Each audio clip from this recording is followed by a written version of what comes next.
All right, back is Larry to continue the series that, we'll probably get near probably 30 episodes, but I think the game plan is to tie it up by late May. Does that sound right with you, Larry? And good to hear from you again. That sounds good. Okay. And by the way, you had a pass on one weekend for what I guess is becoming a more and more popular festival out in Austin called, was it South by Southwest? Yes, sir. Yeah. A friend of mine he has an event every year. It's like a folk thing. He used to have a record label in Europe, and he's been involved with the music scene here in Austin for many years. And so he brought in some people. There was a band from Great Britain and several bands from areas around the country here. And it's pretty good stuff. I mean, I didn't want to go listen to anything. It was loud, head-banging stuff, but this was pretty nice, mellow folk music type stuff. Well, two things. One, on that day that it was happening, and of course I had known you were going there. Yeah. I don't know what channel did it, but they did it on Network News. So it was one of the big three, I guess. Mm-hmm. And they did a nice job on it. I mean, it looked like I guess it's expanded a little bit to play to almost everybody's musical tastes. And it goes outside a little bit, I guess, of what you guys would like as far as, right. Folk country, Mex-Tex, whatever, Southern swing. But they did a nice job. And I was looking in the crowd, for some jerk with a Texas hat on. But there was so many of them. Wow. And stop laughing. Okay. Stop laughing. You ruined the whole show like that. That's not nice. Oh, well. No, but I was saying, wouldn't that be a hoot? But, I mean, you didn't see any camera. Well, maybe you did. I don't know. You see any camera crews or you guys were... I don't think they really had any camera crews there. Well, yes, they did. There were a lot of people, taking photographs and, their own little videos and stuff.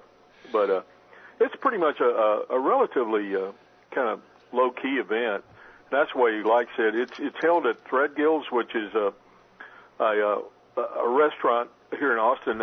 Kenneth Threadgill, who's passed away now, was a great old guy. Anyway, he used to have a restaurant down on Lamar here in Austin, and that's where several music stars, had played there. And actually, he kind of was a mentor for Janis Joplin. And whenever she was here in Austin, she attended the University of Texas, and she kind of got her start in music and kind of gave up on school, and, the rest was history. But my friend has a small interest, in the business there. They're the second one, which is downtown, and Threadgill's there. So they have a little beer garden, a little outdoor area there, set up with chairs and bleachers and everything, and they have a stage, and they just bring everybody out. It was a nice day, and we all had a pretty good time. Did you drink German beer?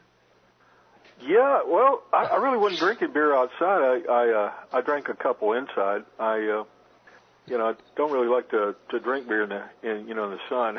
It has a tendency to kind of make you feel a little dehydrated. So. Oh, that's another word for it. This is an aside. It doesn't necessarily tie in to what we're talking about, but it does tie in a certain extent with the German influence, which we are not equating with Nazism. It isn't like if you're one or the other, right? However, what I do find interesting, and this involves Florida as well, there are a number of prominent German families in west central Florida. Mm-hmm. They populate the towns of San Antonio, St. Joe, St. Leo, and there might be one other, but come to find out, tracing them back, because I had to do a story for the paper on this whole thing, there was a German enclave that set up in Minnesota. Mm-hmm. Now, when I think of Minnesota and Wisconsin, I'm thinking pretty much, Scandinavian Protestants.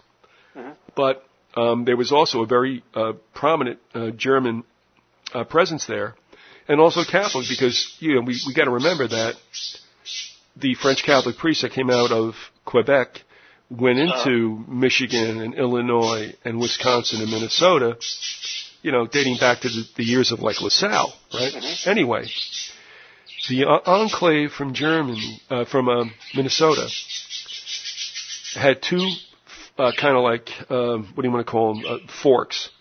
One went to Texas, and the other one came here. I just think that's interesting because there's a German influence, even if you read Larry McMurtry's Lonesome Dove. Oh, there's a huge German influence in Central Texas. You know, in fact, they used to have campaigns where they would go to Germany and try to get settlers to come over because they were trying to, they were selling land, and they were trying to, more or less populate Central Texas, and so that all happened just prior to the Civil War. And right. There are several towns here in Central Texas that have German names. There's a small town called Weimar near me, a few miles south of here, south of Austin. There's another bigger town, very beautiful little place called New Braunfels, which is almost, at one time, was almost exclusively German. There were a lot of German farmers and ranchers in the Central Texas area. That's something that people don't. Well, the one I crack up about. Texas. There's one town whose children had the longest bus ride in the world to school.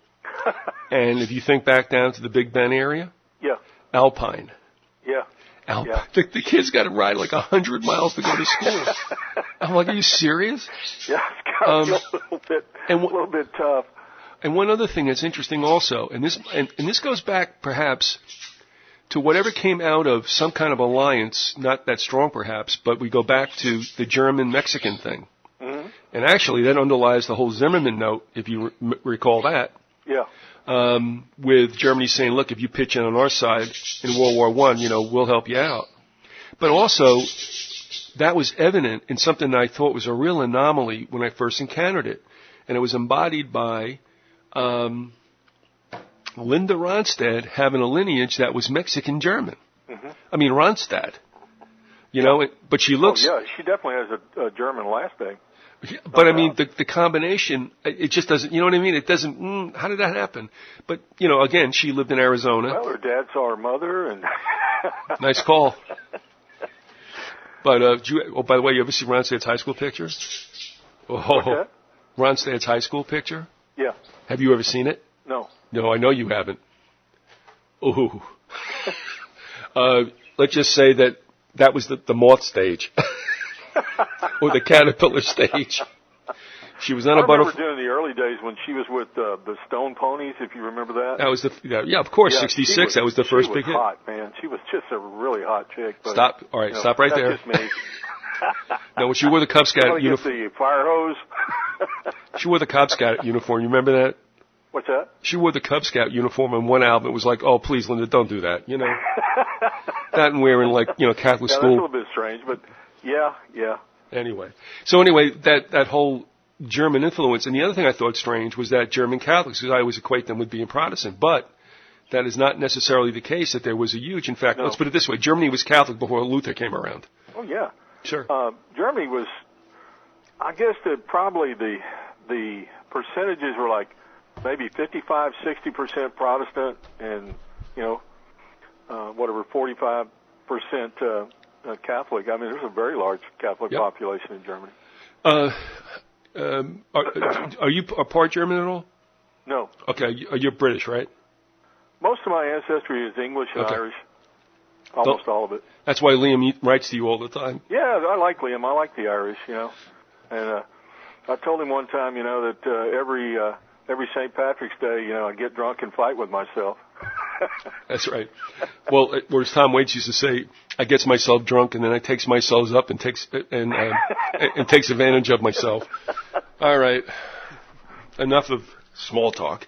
Yeah.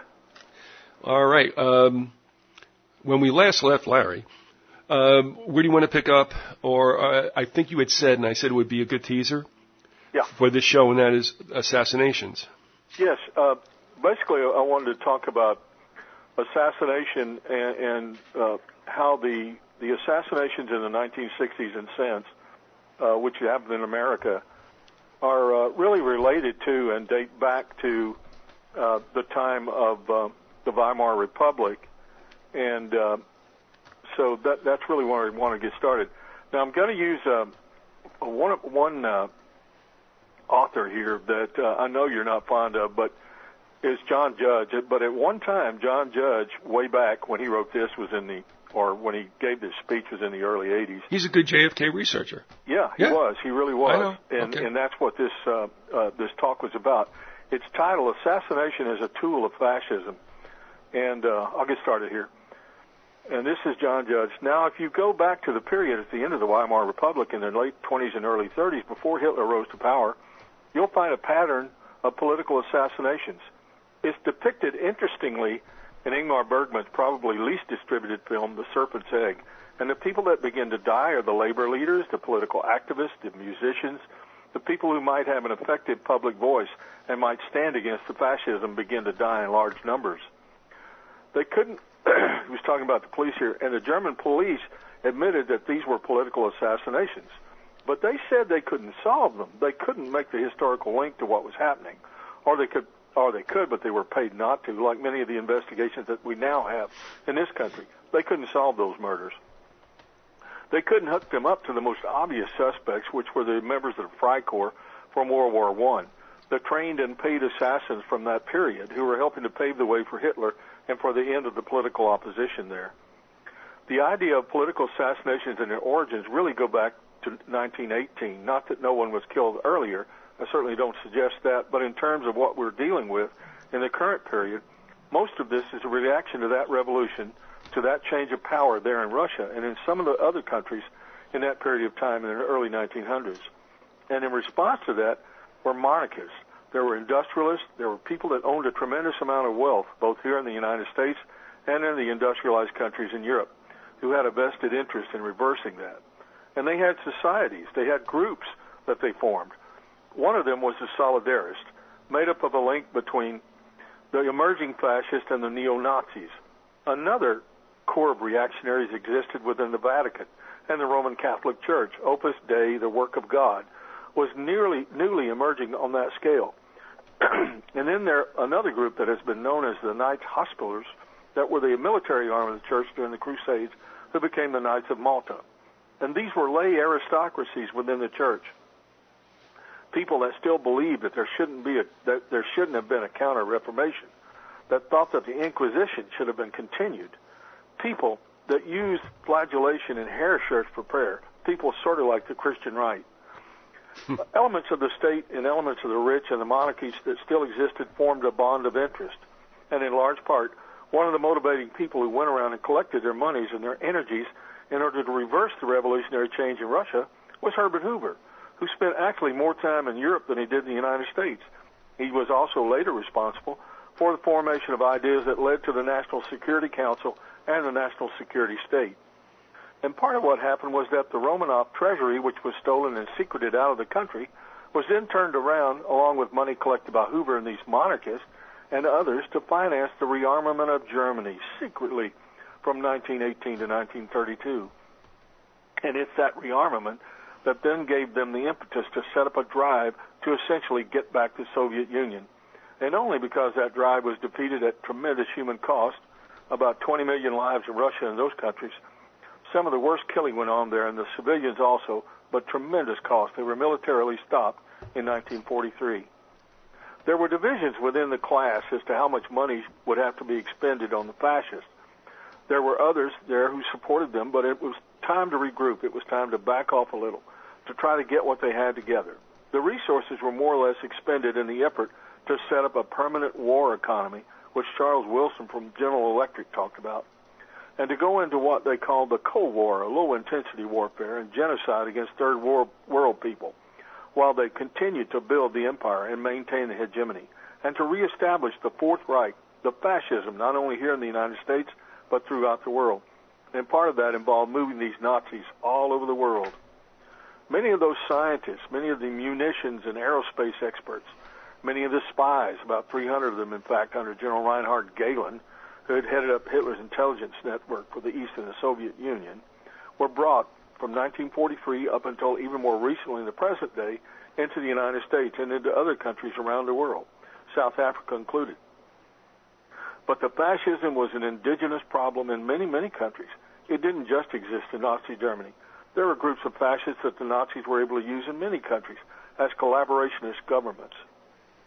assassination was always a tool for them, not only the mass death, but the individual death of the people that can make a difference, of the politicians that might make a change, of the people that stood in the way. And they perfected these techniques, and those techniques were brought here and used in the United States, so that when Mae Brussell did her work with the Warren Commission, and I spent several years reading the volumes and going into depth, and I went through about 300 cubic feet of material in the archives, we found those people in the commission records in key places, and I'll just talk to you about a few of them so you can get a sense of those people that I'm talking about, how they would play in. I'm not going to go into that part of it right now, but what Judge is saying is absolutely true, that the idea of assassination of your enemies as a political tool was definitely developed strongly in the time of the development of the Third Reich in Weimar Germany just before Hitler took power.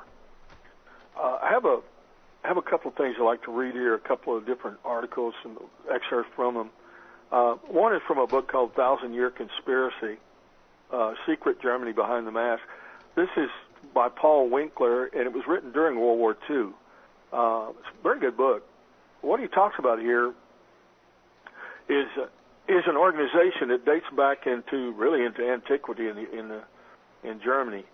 The defeat of 1918 wrought considerable changes in the political organization of Germany, the monarchic system having borne the entire blame for the debacle. The German people now carried through their democratic revolt. The Hohenzollerns were banished and the republic was set up. The Prusso-Teutonic caste composed of the Junkers. Junkers were the big landowners in Prussia. Officers and officials had been well served by the Hohenzollerns. A few individual members of the Prusso-Teutonic caste continued sentimental relations with Wilhelm II. For the group as a whole, however, the emperor no longer existed, since to disciples of the cruel Teutonic philosophy, any defeat is tantamount to suicide.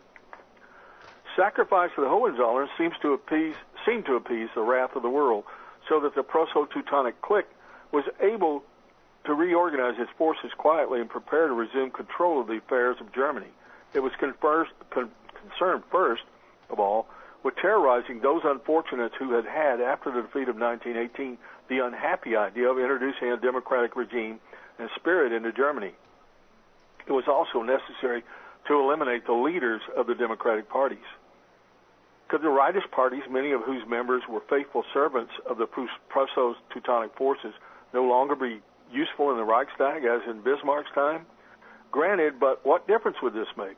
The Prusso-Teutonics did not intend to bother with the Reichstag. They would use methods completely opposite to those of Parliament. Moreover, methods of this type would be closer to the traditions of the Prusso-Teutonic group than would any parliamentary procedure. Bismarck himself had accepted the parliamentary system only after much hesitation and with a certain amount of resignation. He had found it a difficult task to get this system accepted by his younger friends. These new methods, which were at the same time very old, called for terror through assassination. The Prusso-Teutonic forces, never acting openly, had the ingenious idea of reviving and making use of a Germanic institution of the Middle Ages, the Fema. The Phalanx was a sort of secret society which set itself up as a tribunal in all matters. Its members were at the same time judges and executor of decisions. In the 3.5 years following the armistice from 1919 to June 24, 1922, the date of Rathenau's murder, some 354 political assassinations were perpetrated in Germany by the various national revival organizations. For only 2 of these crimes, the assassinations of Rathenau and Eisner, was any punishment meted out, and this was extremely light, despite the fact that the various state police forces were officially Republican organizations. Usually, they allowed the assassins to escape. In those cases, however, where the killers were actually arrested by overzealous officials, they were acquitted, or at best fined or condemned to imprisonment for a ridiculously small period on some silly ground, for example, the carrying of guns without a permit. Count Arco, who had assassinated Eisner, leader of the Bavarian left, was sentenced to death in January 1920, but his sentence was commuted to imprisonment for life. This actually consisted of his doing some vague farm work near the prison. Finally, on April 13, 1924, his sentence was suspended and he was set free. Shortly thereafter, he was appointed director of the Süddeutsche Lufthansa, which I think means Southern Aircraft, a major aviation concern controlled by the Reich. These assassinations occurred with a regularity that baffled the general public, and yet they seemed to be part of an organized plan. Soon people began to speak of the FEMA in connection with these crimes, comparing the assassinations with the executions of the notoriously secret German tribunal of past centuries, which the recent crimes resembled in many respects. The history of the FEMA tribunals was independent of that of the Teutonic Knights. The order had always claimed that it did not have to submit to the jurisdiction of the terrible FEMA. But actually, the frightful practices of the FEMA had widely penetrated among the order's circles. Kotzebue related in speaking of the Grand Master Wenrich von Niprode that in his time, many Kampfthurs who were regional commanders of the order were members of the FEMA, and the Grand Master himself was suspected of being one of its leaders. One morning, 2 knights who were beyond reproach were found hanging from an oak tree outside Marienburg, marked by the FEMA, said Kotzebue. The Grand Master was asked to prosecute the murderers. He did nothing. The others, enraged, again requested action from him, and now he declared in dead earnest one should abstain from passing judgment on such things. When following the armistice of 1918, the Prussian Junker organizations decided to revive these bloody practices, they were well aware of the traditional streams that might be tapped in the interest of their cause. They used methods which evoked familiar memories throughout Germany.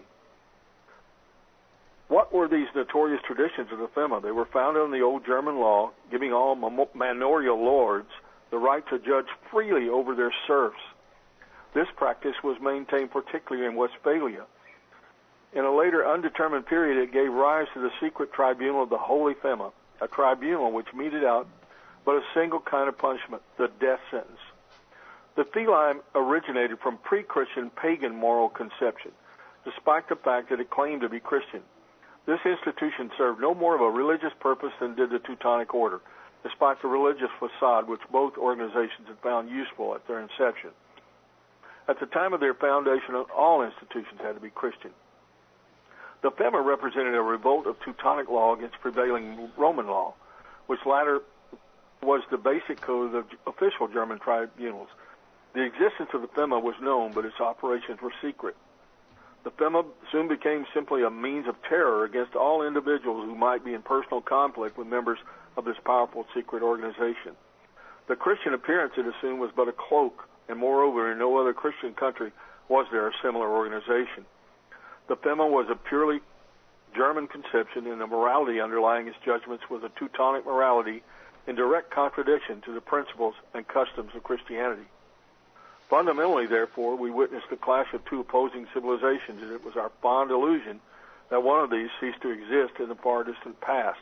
This error comes from the fact that since the period of the Christianization of Germany, the civilization of the barbaric ages has been hidden beneath a Christian cloak and has survived there. In this manner, it has succeeded in preserving its institutions, or ends clearly opposed to those of Christianity.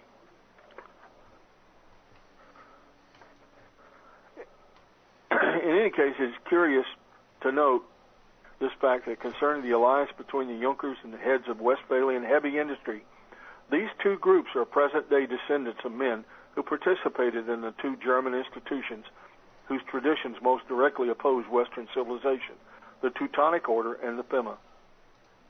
The renewal of the FEMA seemed to rest with the Junkers, whose secret self-defense societies stemmed in direct line from the ancient society of lizards and indirectly from the Teutonic Order. These societies were in a position to make an immediate decision to revive the FEMA terror, which was indispensable to their aims, and then to organize it at once. Such a reign of terror would never have spread spontaneously, nor could it have been resulted from the decision of a few members of the same caste on the spur of the moment. The principal aim was to execute, one by one, the leaders of the young German Republic. Almost overnight, the numerous sub-organizations functioning under various names became executors of the restored FEMA. Through their good offices, hundreds of democratic leaders were put to death in post-war Germany. In the democratic nations outside of Germany, no attention was paid to these murders because they considered it a German internal affair. This barbaric institution had terrorized Germany for centuries. One can imagine what services it could render to an unscrupulous group pursuing its own purposes, and it was inevitable that such an institution should become the instrument for all sorts of private interest. When the FEMA returned to Germany following the 1918 armistice, its reappearance was due to the initiative of two groups of interest, the Junkers and the leaders of heavy industry in Westphalia.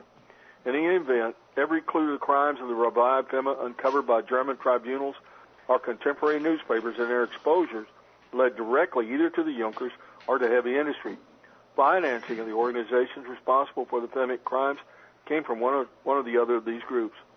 A number of such crimes were committed on the various states of the Junkers, where numerous FEMA units were in hiding and available for FEMA activities. Moreover, the Prusso-Teutonic Junkers and officers seem to have been very directly involved in these crimes to have been the immediate instigator. The role of the leaders of heavy industry was probably to finance such projects. That was kind of a mouthful. Yeah. I also have a very good article by history professor Brian E. Krim, who's an assistant professor of history at Caldwell College. The title of the article is "Terror from the Right: Revolutionary Terrorism." Larry, I'm sorry. Let me get this straight. What college is he associated with? Caldwell, Caldwell. Yeah, it's in Jersey. Yeah, I didn't know that. Huh. How long ago was that piece written? 2007. All right. Thank you. No, I mean, I found it interesting. You know, having spent time in that system. Very well written. Guy, apparently very good professor. He starts off with an introduction, and he has several comments, and he has some quotes from different people. But I think introduction is a good summary. Their First World War damaged the European psyche and physically and mentally maimed a whole generation of European men fortunate enough to survive the maelstrom. Nowhere was this more apparent than in post-war in Weimar Germany. For some young German veterans, the war never ended. They simply brought it home to continue to fight in the chaotic streets of the new republic. They reveled in the experience of violence, which they directed against their enemies, real and imagined. Between 1919 and 1923, dozens of loosely organized groups embarked on a campaign of revolutionary terrorism designed to spark a civil war and unite the disparate elements of the German right behind the goal of creating an authoritarian state. After the failure of the Hitler Putsch in November 1923, the extreme right altered its tactics and developed sophisticated political organizations capable of competing for influence in the government it once worked to destroy. While the Weimar Republic weathered multiple attempts to bring it down through violence, it was overcome by a combination of internal events and the misguided attempt by the mainstream conservatives to co-opt the Nazis. Assassinations and other terrorist acts alone did not destroy the Weimar Republic, but those responsible for such acts conducted a protracted, multifaceted effort to undermine its legitimacy. The extreme right's early campaign of violence destabilized the Weimar government and both intimidated and enthralled the German people. The Nazis deployed revolutionary terrorism in their political struggle and delivered the death blow to the Weimar Republic. Here he has a quote from a man named Friedrich Wilhelm Heinz, who was a veteran of World War I, and he says, quote, "People told us that the war was over. That made us laugh. We ourselves are the war. Its flame burns strongly in us. It envelops our whole being and fascinates us with the enticing urge to destroy. We obeyed and marched on to the battlefields of the post-war world just as we had gone into battle on the Western Front, singing, reckless, and filled with the joy of adventure as we marched to the attack, silent, deadly, remorseless in battle." What a nice guy. Anyway. Well, how old would he have been at that time? Do you know? Heinz? Yeah, he'd been I'm sure in his early 20s. Well, I mean, you've been there. We've been there. You think you're bulletproof. Yeah. And if you think you got some cause, or even if you're the opposite, and that is you have no cause and you're a nihilist, it's like, well, who cares? You know? Not only that, but I mean, you've been involved in killing and seeing so much killing going on around you. You know, the death is your constant companion. And, you know, your job as a soldier is to kill, and this guy, I'm sure, had killed. After a while, I think that would have a tendency to sear your conscience. You're right, and that's why... put you in a position where you just didn't give a hoot, you know? Well, and, hey, you know... but you raise a good... right. We think we got stabbed in the back by the communists and the Jews, and we're going to go out there and show the world that, you know, we can take Germany back. That was kind of the attitude that was going on, and that's what developed. Well, I mean, you raised within me the thought that there's that statement about people who go to war. You'll hear this a lot associated with World War II. Mm-hmm. And I think it's even, maybe Steinbeck even spoke about this to a certain extent through his character, Hawley, in The Winter of Our Discontent. Right. Say like a third go to war, a third, are in the service. They don't shoot to kill.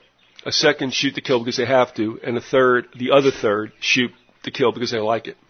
Yeah. My point is that those who I would think that stay on in the service could probably be, what would you say, somewhat mainstream psychopaths. Yeah. I mean, like you said, well, there are different reactions. Right.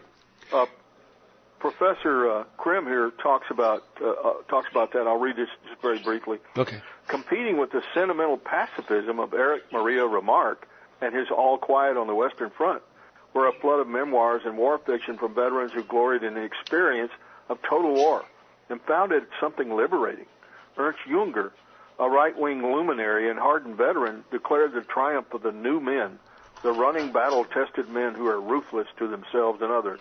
Junger continued, "This war is not the end, but the prelude to violence. It is the forge in which the new world will be hammered into new borders and communities. New forms want to be filled with blood, and power will be wielded with a hard fist. The war is a great school, and the new man will bear our stamp. The festival is about to begin, and we are its princes." Well, the way he talks there, this guy's got to be a Nazi. I mean, or on his way to becoming a Nazi. Mm-hmm. Might not even been the term Nazi at that point, but he's talking about the new man and the new world being formed with blood. And like you were talking about, different people have different reactions. Erich Maria Remarque, who wrote All Quiet on the Western Front, which is a great book, actually was a World War I veteran who based the novel on his experiences, and to him it was the most horrible experience that anyone could possibly have. And he was totally anti-war and totally a pacifist. So, I mean, you've got two different, attitudes there. Have you stopped at a point where I can ask you a couple questions? Sure. I just want to go back to you mentioning Hoover. Mm-hmm. Hoover seems to get a pass as being somewhat important to a degree in the first, let's say, quarter century of the 20th century. Right. They look at him as being somewhat of an absolute incompetent president. If you believe history as it's told to us, probably. But I don't think he was. I think he did exactly what he was supposed to not. I mean, he didn't do what he was supposed to not do. Yeah, I think you're right. That would set up FDR to do the things that, of course, were not of his own bidding, but he was supposed to do. Yeah. Hoover presides over the trashing of the economy. What else was there? Yeah, Coolidge was before Hoover. Is that correct? Yeah. I think during the time of Coolidge, they did most of the damage that they wanted to do, just like they did with, you remember when Phil Gramm, the senator from Texas, back quite a few years ago, was running around trying to deregulate everything for Wall Street and set up the crash of 2007, 2008. Well, during the time of Coolidge, the Republicans were deregulating, the banking system, deregulating Wall Street, so that they could come in and have, the crash of 1929. Well, good point, because I've just gone to POTUS, Presidents of the United States, POTUS, .com, and of course you can't read into this if you're just looking at dates and such, but just as you said, Hoover gets, Coolidge is out of there by March 3rd, 1929, so he doesn't preside over the stock market crash. Right. But just as you said, and I mean, we got to be honest about this, okay? I mean, you don't care about Republicans and Democrats and presidents. I really don't. I mean, no. I don't think there really is anything.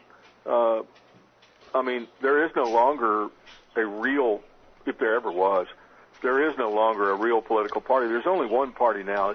It's got a left and right wing, and it's the corporate party, which is like a giant vulture feeding on the taxpayers of America. I mean, it's Tweedledee and Tweedledummer. Neither party represents the common ordinary man, but they keep presenting us with the illusion of a choice, and that's really what it's all about. The powers that be, the New World Order, if you would, are sitting there, presenting the American public with an illusion, and it's pumped up especially by television and the media in general, but especially television. You've got two channels that are totally dedicated to one or the other of the political parties. I'm talking about Fox is the house organ of the Republican Party, and then you've got MSNBC, which is the house organ of the Democratic Party. And and anytime you turn them on, it's like 24/7 the Democrats suck or the Republicans suck, Well, and they keep pounding the American public with this crap. And really, when it all gets down to it, they work together. Yes. For their own betterment, and everybody else is basically out of luck. The reason I bring it up is because, as you just said, I mean, we look at Coolidge. I'm just looking at his dates, and in his cabinet was the Secretary of Secretary of Commerce was Hoover. Mm-hmm. But here's the thing that just made me want to puke. Back in when was it? I guess it was 2008. I mean, Obama gets in, the bubble bursts, and of course Rush and the rest of the right wing talking heads, all of a sudden pound on Obama. And I'm sitting in the car listening to this, and I'm saying to myself, there's got to be some reasonable folks out there who vote with the R on their card, who are saying, Rush, whoa. I mean, come on. He wasn't there for this whole thing to get all that momentum right. and become a runaway train. I think there is still such a thing as a decent conservative, real conservative. But the principles that real conservatives used to live by and believe in are being diluted so much, and there's really nobody in the Republican Party who represents that viewpoint anymore. I would say that's also orchestrated. Yeah. Because, Barry O. Now it's all this really what I have to call fascist-style rhetoric coming out of that jackass Rush Limbaugh and people like him and the candidates. And I mean, we've already went into who's really backing Ron Paul. I mean, Ron Paul is the candidate of the far right, only he's disguised as a libertarian. And libertarianism is often a mask for fascism. I mean, he's talking all this trash about fascism is coming to America and all that. Yeah, you're right, it is, Ron. And you're one of the people leading the charge. Yeah, all right. And you should know, brother, because you got your feet. Yeah, you ought to know, man, because you're right there with them. Your initials are in a wet cement. I so heard that. All right, now you're praising Romney. Well, Romney's nothing but a fascist. I mean, Romney is nothing more than the candidate of big business. It's a combination of the government and big business. Corporatism, right. which is fascism. Well, let's go back in the economic sense. Let's go back to this timeline because sure. We have, all right, Coolidge does nothing. Now remember, these are the days when the new president didn't take office until March, right. Not like January as it is now. So you had a very long period comparatively with a lame duck president. Now this carried through to Roosevelt also, but at any rate, so yeah, you're right. Coolidge is gone. Hoover comes in. He's a one-term president, and of course, yes, he does definitely preside over the stock market crash and then the beginning of the Depression. Mm-hmm. I don't know if I said this to you, but I said it on another audio, that story, and stop me, seriously, if you've heard this, where the talk about how the New Deal wasn't necessarily, I mean, it isn't. The New Deal was no more authored by FDR than the Obama health care bill was authored by Obama. Stop. No, all right? Really. But the story goes that they told FDR you're going to have to go sell the Banking Act and everything along that goes with it, along with the trading with the enemy. And FDR's like, I don't want to do that. Why don't you let Herbert do that? Herbert's like, I'm not doing that. So the powers that be said, guess what? If, Frankie, you're doing it. Yeah. So, and of course this took off right after, it was in 33 that this all began. Yeah. So my point is, you're right. The stuff goes down the toilet while Coolidge is the president. Hoover can't stop the bleeding. In fact, it's a death by 1,000 cuts. And then FDR comes on the scene and all of a sudden, is riding the white horse and brings in the New Deal. And of course, all the American communists are like laying on their back, kicking their legs, laughing their asses to death because they know what's going on here. And of course, we said that about William Z. Forster writing that book, and Bella died one too. Thing about the New Deal that's interesting, and a lot of people associate the New Deal with the left.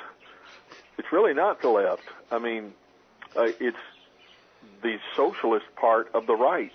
It's the when you get down to it, there was a cabinet meeting early on in the quote New Deal where they brought in the I forget the title of the book, but it was written by Giovanni Gentile, who was the brains behind fascism.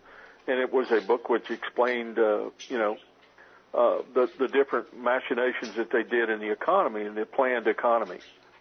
And, the idea of putting people back to work by public works, that was a fascist invention. That was something Gentile came up with. There was all kinds of things within the New Deal that, were fascist, and like we were talking about earlier, it's true that when you get to the extremes of the left and the extremes of the right, somehow they kind of circle around and meet again in the middle. So it really, the whole idea behind it was a planned economy and more government intrusion into the lives of the American citizens. Now, when we had a spate of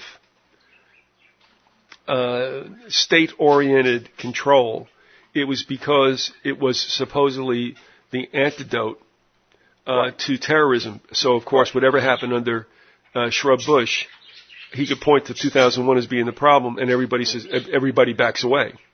Yeah, we've got all this terrible terrorism, so we've got to have this Patriot Act, and we have to clamp down, in our movements. We have to clamp down on who's allowed to get on, we have to search people in with these intrusive techniques to get on airplanes.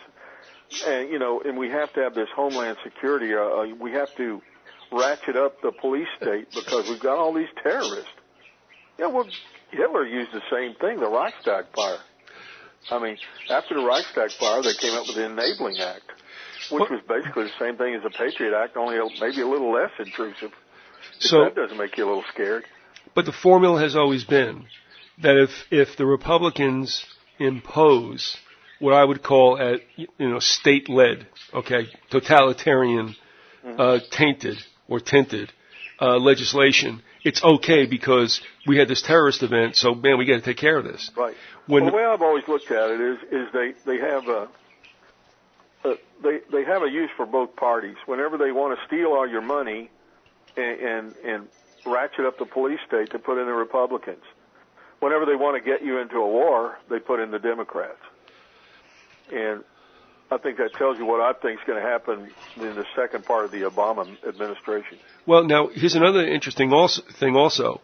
I'm not debating or at all disagreeing with what you said. Yes. What's also interesting, though, is that certain things do kind of leak over to the other party, which you wouldn't necessarily kind of align with that. And here's where I'm going with that. The Patriot Act was underneath a Republican administration. We understand that 9/11 was the cause. Okay, fine. Mm-hmm. But we also had a nasty one back in around, I think, 52, under Truman, a Democrat, called the Internal Security Act. Right. That didn't get a knife completely put into its heart until I believe it was a legislator from Florida by the name of Pepper. I think it was Claude Pepper. Mm-hmm. Around 72, I think, or 74. Yeah, Claude Pepper was an old New Deal liberal. Okay, is that right? Yeah. Was he an old Dixie? An old New Deal liberal. An old Dixiecrat. Is that true? Yeah, he was. And when I say liberal, I don't mean that in a pejorative sense. That was back when liberals stood for something. You know, Yeah. back when they believed in, you know, the idea of, civil liberties, and whenever they believed in the government trying to help the common man, et cetera, et cetera. Right. You know, just like a real conservatives used to be a good thing, well, real liberals used to be a good thing too, but now, you know, it doesn't mean anything. What's interesting is there wasn't a shooting event like 9/11. Mm-hmm. This was the supposed amorphous, take you over at nighttime threat of communism, if you remember. Mm-hmm. I mean, you and I don't remember really, except we probably remember a couple of. Well, the Nazis got that going with the Reichstag fire, and gosh, the communists were so useful as a boogeyman. And don't get me wrong, communism was a serious totalitarian system, which was a threat. But I mean, it was so blown out of proportion, and obviously the Reichstag fire was an inside job, just as 9/11 was. Yeah. And the whole idea behind it was to put Hitler into a position of being an absolute dictator, and it worked. But he just pumped up the idea of communist terrorism. That's why it happened. It was the communists. They burned down the Reichstag, when in reality the Nazis themselves burned it down and blamed it on a scapegoat, a man named Vanderlooper, who was found there in the half naked. And the man had extremely bad eyesight, was almost legally blind, and was mentally retarded. And really, I don't think he even knew where he was. I think they just kind of shoved him into the area, as it was starting to burn. And so made him the fall guy. Yeah, he was right. a patsy. And he couldn't really defend himself. They said, well, he was a communist because he was Dutch, so he was a foreigner to start with. And the point is that the communists said, well, he tried to join the party, but he was not allowed to join the party because we didn't think he was mentally capable. So no, good point. He tried to join, so therefore he's a communist. Well, but it goes to show you that communism has been a very able boogeyman. Oh yeah, it's a great boogeyman. And in Germany used it. Terrorism's even better. It used to be communist terrorists. Now it's Islamic terrorists. Oh yeah, but again, in the wake of World War II, when they killed a bad old Nazi, there had to be somebody to fill that breach to be hated and feared. Oh yeah. And so James Burnham and George Kennan and the group created the specter of communism, which of course Khrushchev helped out whenever he could. From the Nazis, which we brought over during Project Paperclip. The Nazis never died. It's just that they came over to America and became part of the American system. And as they came in, they were planning to make America into part of the Fourth Reich. I think the actual plan was to defeat both the United States and the Soviet Union and to pit them against each other as long as they could, and then that they would eventually emerge as the winners over both of those countries. And it's working. Sure. Well, now, as you said, communism has given over to Islamo-terrorism. Yeah. That the milieu that. And speaking of that, there's something I wanted to follow up today. We talked about the Arab Spring becoming a nuclear winter. Well, for all those people who thought what a great democratic revolution they were having in Egypt last year. Well, they did, but it isn't good. It turns out that the democratic revolution resulted in, and I saw the statistic yesterday or the day before, 72% of the members of parliament are Islamist. 42% of them are Muslim members of the Muslim Brotherhood, and the other 30% are Islamic, are members of the Salafist Party, which is even more radical than the Muslim Brotherhood. And the Muslim Brotherhood is starting to make noise about how they are going to eventually attack Israel, and that so all those people that thought, gosh, we got to get rid of that dictator Mubarak. Well, you got rid of Mubarak, who at least kept the lid on those people, and now they've gone wild, and you're going to have and the Muslim Brotherhood is nothing more than the old Arab Nazis. That's who they are. These were the people. The Muslim Brotherhood came to being as Nazis. They were a group which was used by the Third Reich. they promised Hitler and the Third Reich that if it got to the point where Rommel had started to reach into Egypt, if he got his forces into Egypt and was going to try to take over, that they would kill as many American and British soldiers as they possibly could. I mean, they're on record saying that. The Muslim Brotherhood gave birth to, Hajj Hussein, Al-Hussein, I can't remember the guy's name, but Al-Husseini. Anyway, the man was the Grand Mufti of Jerusalem, who was probably the most vicious Jew hater of all time, and a member of the Third Reich. In fact, he led a Waffen SS division in Europe, in Bosnia, during the Second World War.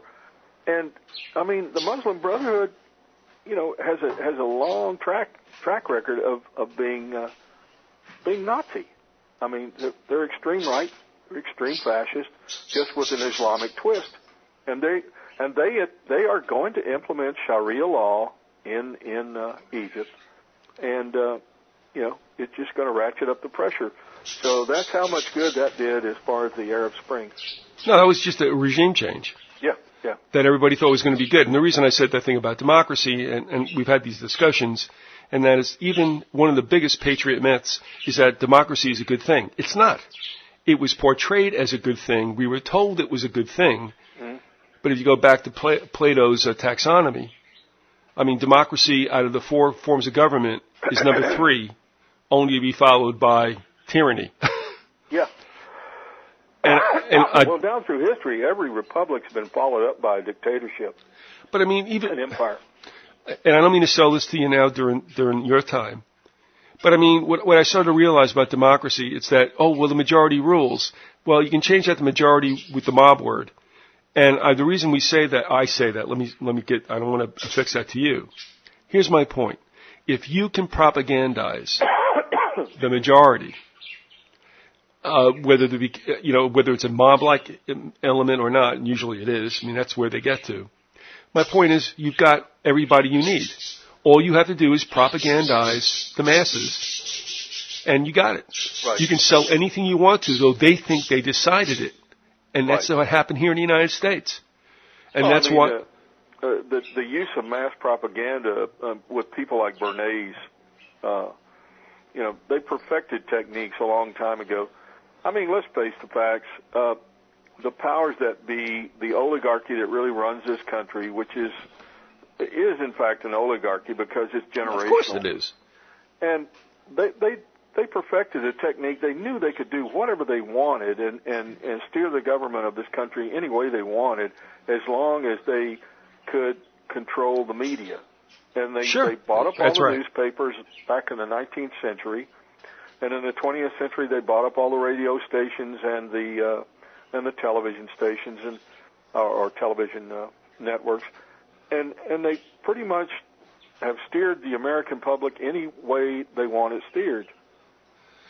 And all the hysteria, the Red Scare of the 40s, late 40s, and the 50s, that was all done intentionally. Sure. I mean, it was all so overblown. That it. Looking back on it, it's laughable, but back then people were really shaking in their boots.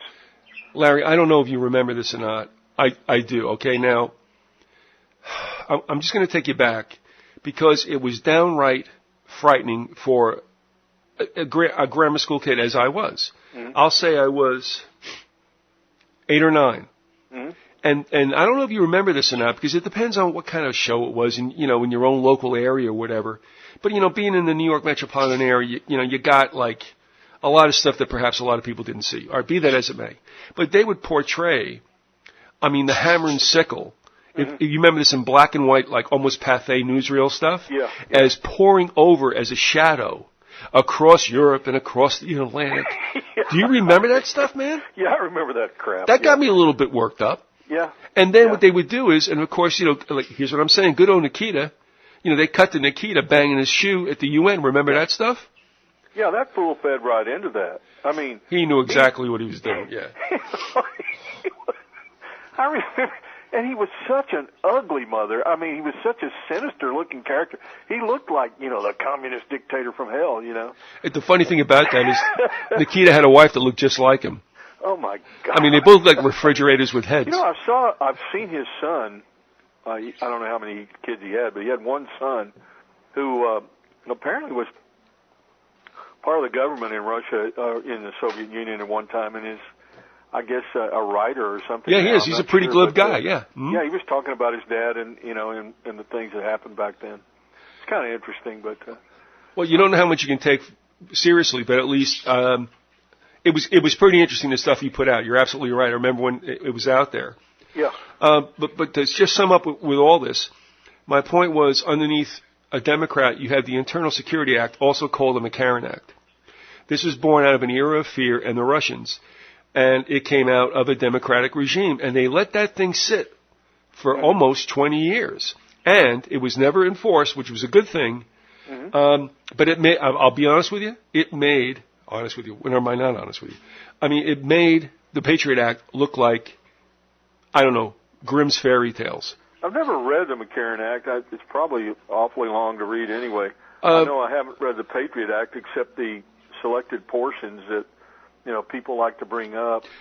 But here's the situation. I don't know if I heard it on your show or somebody else said it, but I've heard the McCarran Act was even more draconian than the Patriot Act, and that's pretty scary. In this sense, in its vagueness, it encompassed almost anything. In other words, you could make that thing do what you wanted it to do. Right. It was, there was an offshoot of that called, they wanted people who were going to work in government positions to take a loyalty oath. They wanted to, actually move that into other sectors. And that's where people were going, I don't know about that. Right.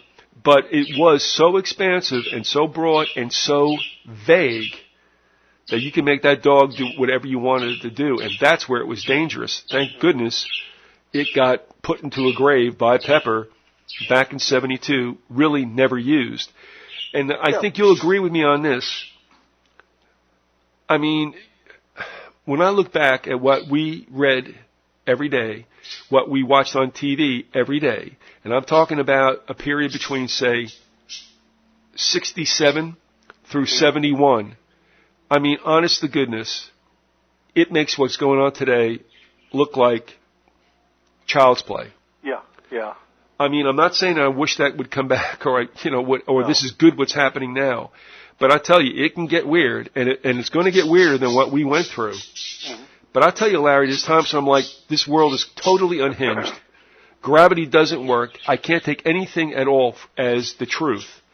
And, it turned me into basically, screw y'all. I'm doing what I'm doing, because this whole thing is it's like the Titanic. Well, I think the Kennedy assassination and then the war in Vietnam and all the things that went down as far as what the media was feeding the public and what was actually happening is what really disturbed me. And I was very young when all that was going on, and it was very disturbing to realize, we're being lied to. And I kept going, man, why are they lying, And I couldn't figure it all out as to why. I knew it wasn't just that they were making mistakes in what they were telling us. These were deliberate lies. And then I began to realize that there were powerful interests that wanted us to believe certain things because that was in their interest to control us. And once that all sort of soaked in, it was kind of frightening to me. It was. I remember one thing that about the Kennedy assassination that was really amazing to me was when it became apparent to me that they were lying about where the nature of his wound. In other words, I saw a couple of interviews with doctors at Parkland Hospital who were telling about their experience and what they saw, and they were describing the wound in Kennedy's head as a large evulsive wound on the bottom right side of the back of his skull. Yep. Okay. Well, that couldn't possibly have been a wound of entrance, and therefore it couldn't have possibly come from behind. Right. And it was and they were saying that, a large portion of his brains were blown out there. Well, obviously the bullet that hit him had to come from the front or the right front. And then when you saw the Zapruder film where his head goes back into the left, I believe what is it, the fourth law of physics that the fourth law Sir Isaac Newton came up with, Newton's law, is that for every action there's an opposite and equal reaction. And I mean, I was familiar with firearms. I've been around guns all my life, and I know that whenever you fire into a target, it's a small wound on the entry. You get a small entrance wound and then a large wound, of exit. That's just physics, and it doesn't make any sense that this man was hit by a high caliber bullet from behind and his face stayed intact. I mean, his face is intact. I know. You can see it in the film. I know. That's What why. sense does that make? And then I began to realize, wow, these suckers are lying to us. And I remember when Jim Garrison was trying Clay Shaw, and he wanted to use the Zapruder film as evidence because he had heard that it would support his case. And they went to Time Life, who had taken the film. They had a guy work on it, a guy named Robert Groden, who became a JFK researcher, and he is still, carrying the torch for that. Anyway, they had him working on it, but they locked it away, and for years, and they had no intention of ever showing it to the public. And Groden said that, when he saw it, he realized that he'd been lied to. At any rate, when Garrison tried to get the film, Time Life went to the Supreme Court. It had to go all the way to the Supreme Court for him to subpoena that film. And finally, he was allowed to get it, and he made copies of it. And that's the reason why you have copies of it today, because of Garrison. But let's look at this also. Once again, it's like when you go for a FOIA, you don't know what you're going to get. Yeah. They'll give you what they want to. Or they'll give you everything, and they'll obviously redact stuff with a black magic marker. Right. Honestly, that Zapruder film has been so monkeyed with. Yeah, it has. It has. And in fact, Groden was pointing that out. There's quite a few people that say it was doctored. But even at that, you see the moment of impact, and you see the man's face is intact. That can't happen. Right. It can't. Right. Exit wounds are nasty because bullets tumble. Right. And they expand and expend their energy, and they come out in a very nasty way. The size of that wound, the exit wound. Yes. Kennedy's head. It's huge, man.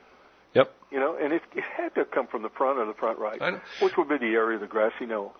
But I don't want to get into all the mechanics of the Kennedy assassination. What I wanted to talk about were assassinations. Yeah, the assassination. Who did it and why? Well, let's talk about this just for a second. Sure. We know that there are hardcore assassinations and attempts, okay? And there are other ones that I think we all believe were assassinations, but they were quite some time ago. We can go back to the 30s. Yeah. But you still have to wonder through attempts, successful attempts, and those that aren't recorded necessarily as such, and one of them is that the newspapers recorded, and I got to go back and grab that image. Because Charles Wilcox had captured it but not transferred it over when he did a repackaging of his book, which was Democracy Under Siege, which became Transformation of the Republic. He didn't bring that he didn't bring that image over. I'm like, geez, why didn't you do that? Because the newspapers clearly said Buchanan attempted assassination in his inaugural party. This is James Buchanan, 1856. Mm-hmm. So, I mean, we have all these things, but here's my point. We talk about our government as being so much better, so much more civilized, and I don't think any nation in the developed world, whatever that means, has more assassinations per head of state than we do. Oh. All right, and then as you were saying, or you were citing from what Judge was writing about, that assassination is a tool of fascism, and I would say, well, yeah, and really, what nation is above that whole thing? Right. But it seems to definitely have been too much I was just going to say, it's just too much of a part of our political landscape for us to just laugh it away as the old lone gunman thing. Yeah. Yeah, and in the Weimar Republic days, they brought back, the FEMA, which was nothing more than a secret tribunal. They'd say, this guy's got to go, and somebody would go kill him. And in the days of the Weimar Republic, these were former Army and Navy officers who were killing the people that they wanted gotten rid of. And of course, the FEMA was a result of secret societies that were running, the German nation long before even the idea of fashion, long before the idea of the Industrial Revolution, for that matter. But the idea was, in that society, the cops and the judges were in their back pockets, and the cops would usually let these people get away without arresting them. And even when somebody did arrest them, who didn't really know the deal, they would be given these light sentences.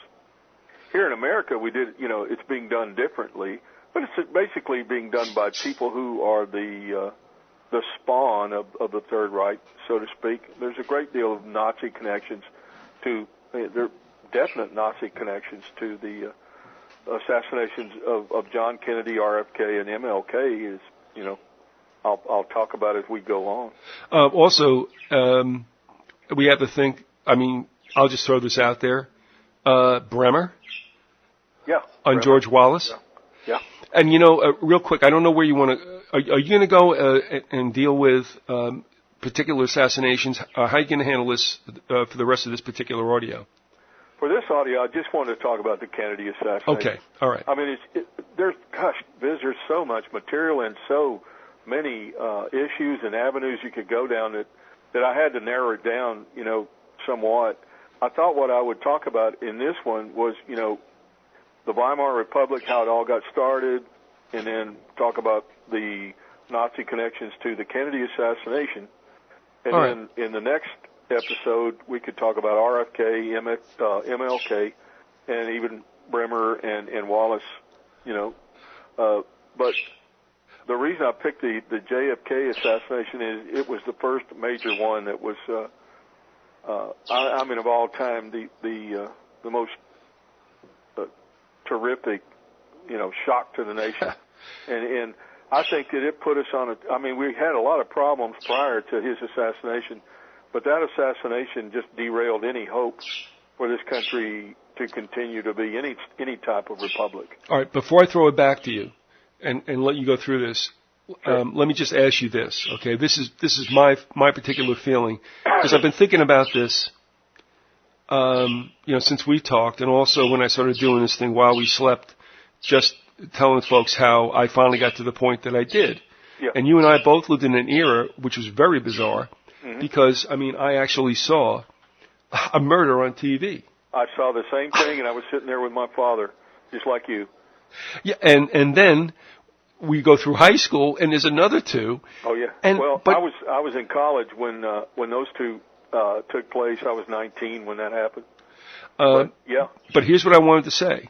Looking back on it, I would have thought that more stuff would have come unglued. However, I think all of us were under the spell of these are just bad individuals that don't represent any kind of government or movement. They're three bad people, and I think that's how we all explained away. How not to freak out about the assassination to me. When I started looking at it a little more carefully as I got a little older, it made less and less sense. The thing that really shocked me, worse than just Kennedy being assassinated, which was bad enough, was the fact that a guy could get into the Dallas police station and kill the assassin, quote, assassin, Lee Harvey Oswald. When Jack Ruby gets in there and kills him, my dad, I remember just being stunned and looking over at my dad, who was on the couch, and I was sitting in a chair. My dad just looked at me with a stunned look, and then after a few seconds, he goes, "How did that guy get in the police station with a gun?"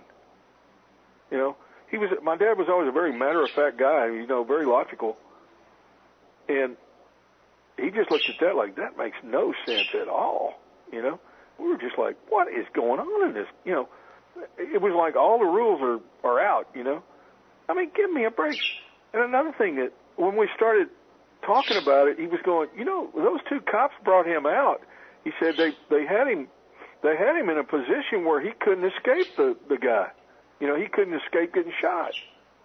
And I remember seeing an interview with one of those cops later on in The Men Who Killed Kennedy, And he lied his butt off. He said, well, we told Oswald that, if anybody tries to get him, well, he knew what was going to happen. He'd be on the ground. Well, did you see either one of those guys try to put him on the ground?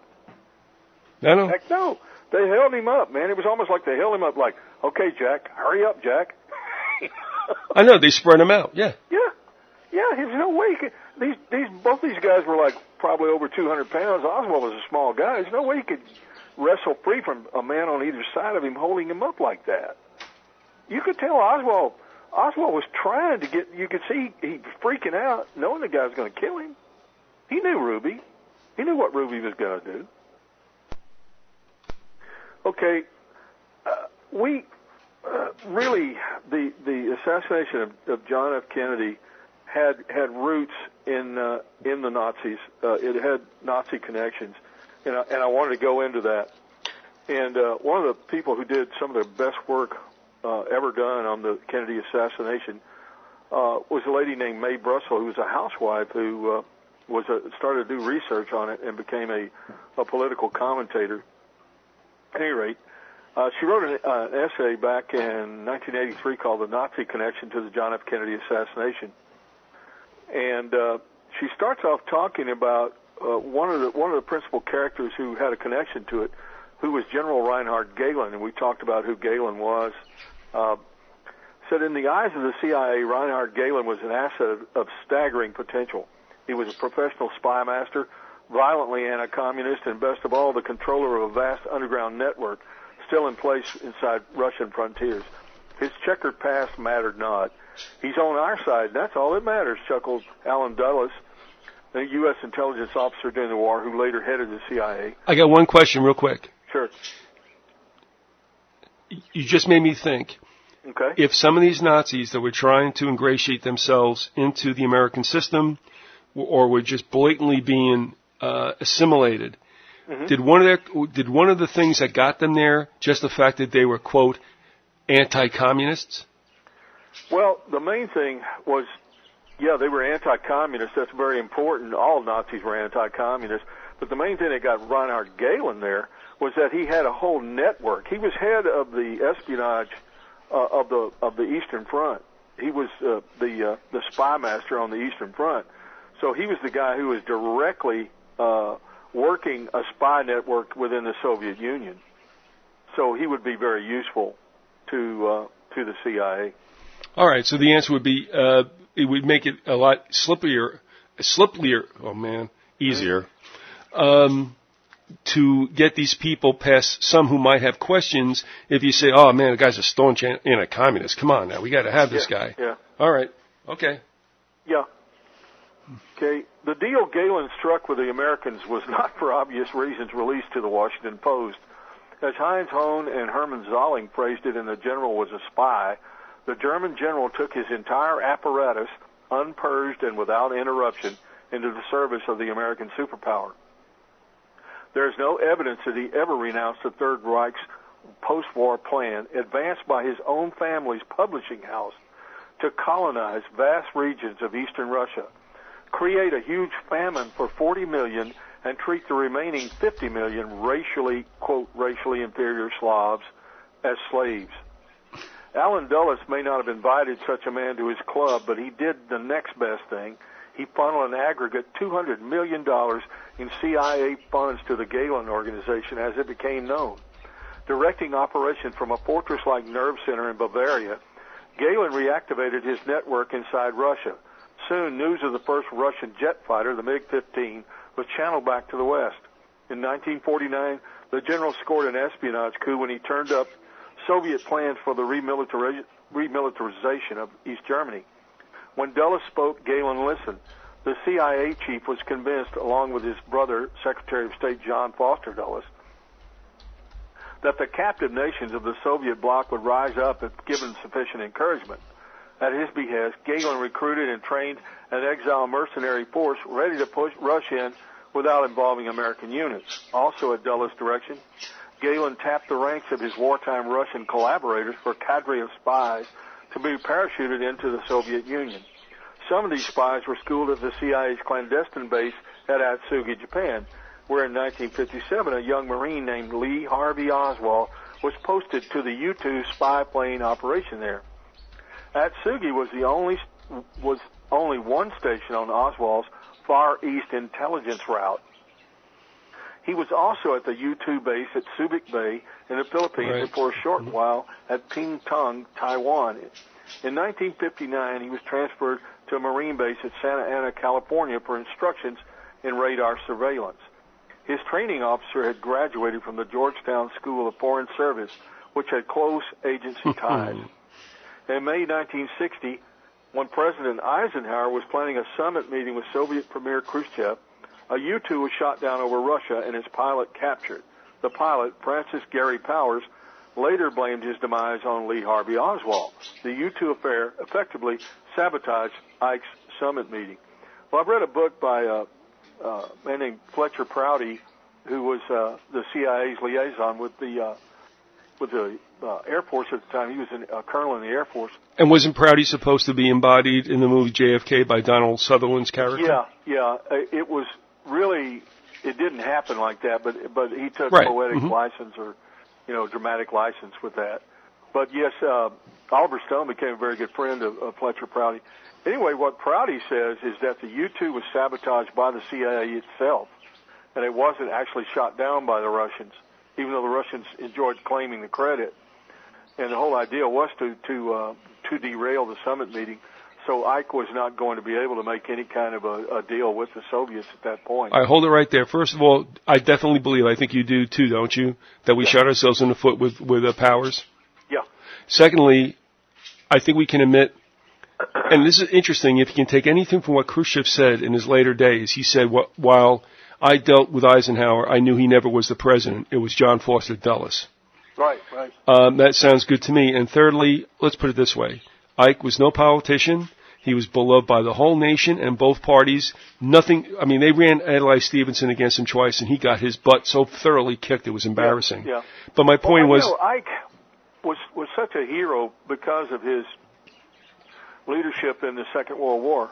And to be honest about it, he was an able man, and he did a really good job in leading the Allies during the Second World War. He was a general, not a politician. Right, exactly. But my point is, they didn't want... So there was a mafia figure who said, when we wanted to deal with the White House, we always talked to Nixon. Nixon's the guy who runs the place. Ike's just the guy who goes out and plays golf all the time. Kind of shades of Reagan and Bush. Yeah. I also think that he didn't have the stomach for this stuff. He was a fighter like MacArthur was. He was not a politician. Right. And I think he shut up. My parents, who voted Republican, said, Truman played the piano, Ike goes out and golfs. Nobody's around anyway. Right. Do the least amount of damage. However, I think Ike, you can say, why now, man? Or you can say, okay, at least you fessed up. In that famous speech with Kennedy sitting behind him, talking about the military-industrial complex. Yeah, his final speech where he talked about the growing influence of the military-industrial complex, I think he was trying to shoot a warning to the American public, but I think it was too little too late. Yes. And I think he was responsible for turning a blind eye to all the things that the Dulles brothers had pulled off. But also remember those two bastards were nothing but Nazis. At least Allen for sure was a Nazi. Man. But that guy was. He did all kinds of things that were traitorous. He committed treason against this country during the Second World War, and he's the guy who was more than anybody responsible for bringing Nazis like Galen into this country. Also, it's funny because I related this in one of the audios I did with Ramsey, where I found out that in World War I, in order to turn this country again into being jingoistic, William Jennings Bryan was trying to be a voice of reason, and there were certain parties that did not want that to happen. One was advanced by a Robert Lansing, who was the uncle of the Dulles brothers. Yeah. And when I told that to Ramsey, he goes, "Jeez, they're everywhere." The other hawk was Tumulty, who's a very little-known figure in that triad, and the third person would be, of course, Mandel House. But again, in that era, yeah. But isn't it generational, like you said? It is. It's an oligarchy. It seems like all nations at some point or another are controlled by an oligarchy. Well, and this country definitely is.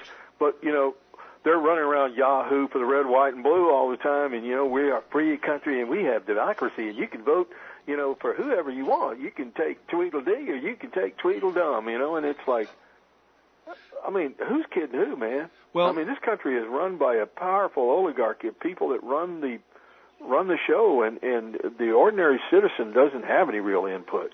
They're going to do what they want to do, and actually, what you're saying though too, because it is generational, and we're not going to split hairs about this, right? But oligarchy, if it's generational, is aristocracy. It's almost like monarchy. Well, the thing is, the oligarchy runs things from behind the scene. In an aristocracy, you would have them more or less plugged into the Congress and into the offices. They would be visible to you. But oligarchy is more run behind the scenes. But we'll get into definitions later. All right. No, good point. Because again, in that taxonomy by Plato, yeah, who was a statist and didn't like little people anyway. So I don't really think I would want to go out to eat with Plato. But he said, I mean, the thing that gets me, I saw a British political commentator one time being interviewed on a show, and he goes, one thing I don't understand about America, he says, America refuses to admit that it is run by an oligarchy and it is an empire. He said, in Britain, we've had to admit that. I mean, it was obvious to the whole world. We even called our government the British Empire. Well, damn, Larry, he ought to know that they were running us. I mean, it's true. I mean, when you get down to it, I mean, it's just the old, the old Anglo-Saxon aristocracy, and that's pretty. I mean, there's some, other groups involved in it now in our country, but by and large, when you get down to it, especially with the East Coast, it's the old Anglo-Saxon aristocracy, people that came over and settled in the Americas back in the 1700s. Yeah. Yeah, I mean, so with that individual saying what he did, I mean, it almost is tongue-in-cheek because, damn, we should be that because that's exactly what you guys made us. Yeah, yeah. All right, well, listen, at least... Yeah, you got to watch the Brits, man. They're sneaky. Oh, yeah. They know how to... The thing about the Brits, I'm not talking about the ordinary British people. I'm talking about the people that run them, just like the people that run us.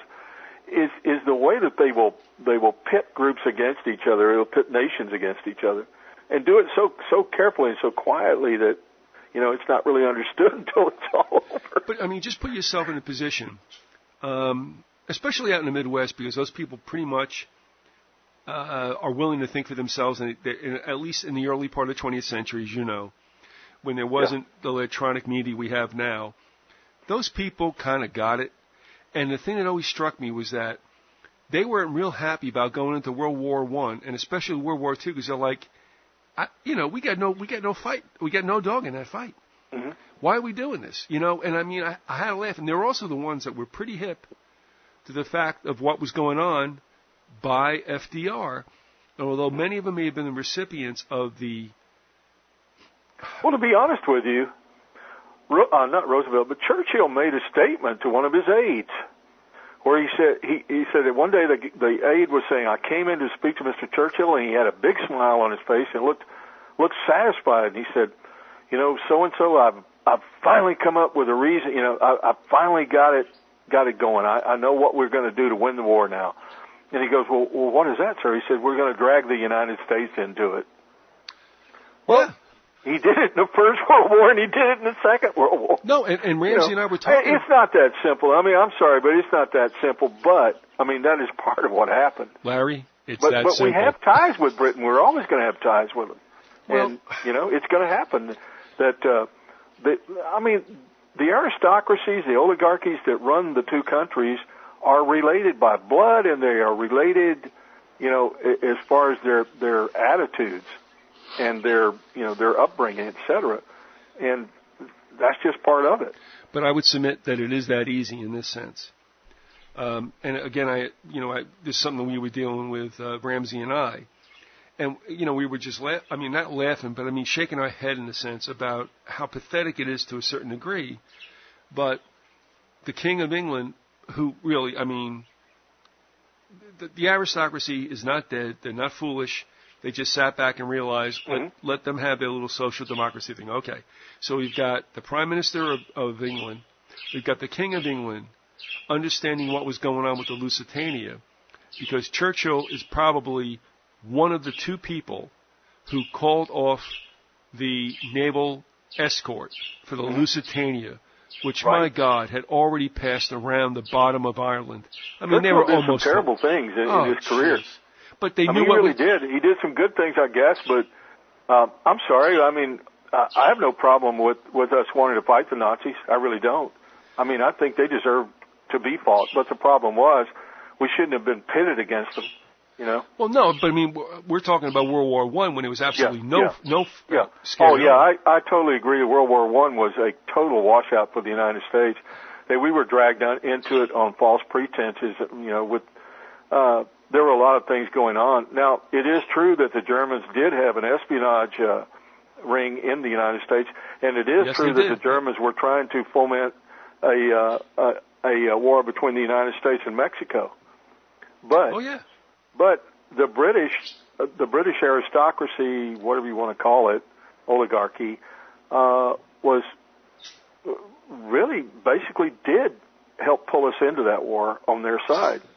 And if it hadn't been for the United States, I mean, even Hindenburg said this when he was telling the truth to George Seldes, is the reason that they lost the war was that the United States came in with too many men and too much materiel, and that they were, you know, just too exhausted at that point to win it all. But until the United States kicked in, the British and the French were almost they were on the ropes. I could have seen the Germans less blameless, and again, this goes back to the script. I'm sorry to say, but you know, whatever that was about. In World War II, I mean, yeah, nobody wants to be dealing with the Nazis. There's no two ways about it. But again, the United States people at that time were not interested in getting into a second European continental war. Right. That's the reason why, believe it or not, that the Japanese attacked Pearl Harbor, because of that tripartite agreement between Japan, Italy, and Germany, which said attack upon one is attack upon all. Well, the reason Japan attacked at Pearl Harbor is because we pushed them into it. Yeah, I mean, here they were. It became clear to them the United States was not going to allow them to have the oil in the East Indies. They definitely cut them off, and that meant that Japan had to go elsewhere. They were pushed into it. It's a complicated scenario, but they saw us as their main enemy. And don't get me wrong, the Japanese got what they deserved, as far as I'm concerned. I'm not saying, each and every individual, but the Japanese government got what it deserved. And some of the atrocities that they committed against the people in Asia were just incredible. They were every bit as cruel as the Nazis, or maybe even more so. Well, if you talk to Koreans and Chinese, they will tell you the Japanese are the Nazis of the Asian well, they perimeter. basically were in those days. I mean, they were fascist. Their government was fascist. We haven't talked much about them in the series, but my dad was telling me things that he saw when he was over there in the liberation of the Philippines. Just the barbarian type activity by the Japanese against the Filipinos. Look, and we don't need to get into all that. No, the rape in Nanking and all that. I got that. Yeah, we did coerce them into it. But what's interesting is this, and I tell you, do you remember that movie from our early days, Tora, Tora, Tora? Yeah. The thing I think that is priceless in that, and I'll also say this. One of the things I thought was interesting about Godfather, and I think you'll remember this, when they go and they have like the birthday party for Don Corleone, and Michael says, "I've enlisted." Mm-hmm. Do you remember that Robert Duvall, who was the consigliere, Tom, who was not part of the family but was adopted, says, "Well, we should have known this was going to happen when we put the embargo on Japan." Right. Now, I'm going to tell you, I don't know about you. That's the first time I ever heard that. After 12 years of public education and 2 of college, I never heard that we played a part in what you just said, goading the Japanese because we're not giving you the oil, and you're not going to. The thing was, you had the America First movement, and a lot of them were real right-wing bastards, but the America First movement was doing everything it could to jack up Roosevelt and to keep him from, getting into the Second World War. and there was some legitimacy to that. I understood that. But he needed some method by which he could get us into the war, because the way they felt about it, if we didn't get into it on the side of Britain very quickly, that the Brits were going to go down, and then it would be hell to go over and try to fight the Germans on the European continent, because you would have had to have a full-scale, amphibious invasion, and we didn't have enough, men and ships and et cetera to do that. So at any rate, they were pretty happy to come up with some method of getting the Japanese to attack us. Now, actually, I don't really. This is one thing you and I disagree on. I don't really think the Germans had to, declare war on us, because they declared war on us first about 3 days after Pearl Harbor. That's because of the tripartite agreement. Well, I mean, Hitler was very big on breaking any kind of treaty he ever made. He didn't have to, but he wanted to. He saw the United States as being, the country that they really had to beat to take over. Well, there are two countries, that and Russia, but he saw Russia as being kind of pretty much a cakewalk. He thought that he underestimated the toughness and also the industrial capability of the Soviet Union. All right, I'll say this. I don't know if we disagree, but we might. The only thing what I'm saying is that I do believe in the script, still again, and Hitler knew that this was going to happen. Right. He understood as soon as Japan attacked that all three nations, Italy, Germany, and Japan, were in it. I will say, and I'm going to ask you, I'm really posing this as a question. I want to hear from you about this. I think that he was in the mix, knew exactly what was going on, and gave up his country and got out by stealth of night. Talking about Hitler? Yes. There's a lot of people that believe that. I'm not sure. Okay. I'm not sure if he didn't just go ahead and commit suicide. It could have gone either way. But there were many people that said Bormann, had been killed in Bormann turned up later in South America. I mean, they try to say, well, there's DNA evidence and all that, but they showed how that was faked up. And Yuki Goni, who is an Argentine anti-fascist journalist, done a great deal of study on that, and he's shown how Bormann eventually, I think, wound up in Paraguay. But Bormann set up, a network by which the Third Reich continued and rebuilt West Germany.